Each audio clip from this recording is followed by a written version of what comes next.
બેરોજગાર લોકો અને ગરીબોનું રસોડું બંધ ન થાય એના માટે થઈ અને મનરેગા યોજનાની શરૂઆત કરવામાં આવેલી.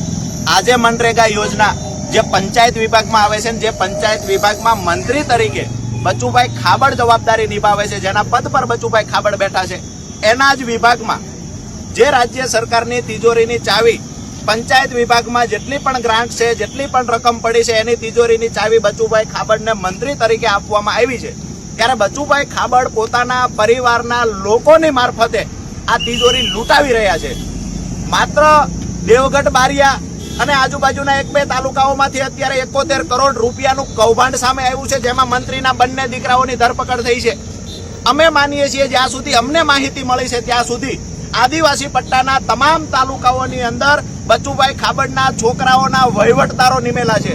તમામ તાલુકાઓની અંદર કૌભાંડ આચરવામાં આવ્યું છે છેલ્લા 5 વર્ષમાં.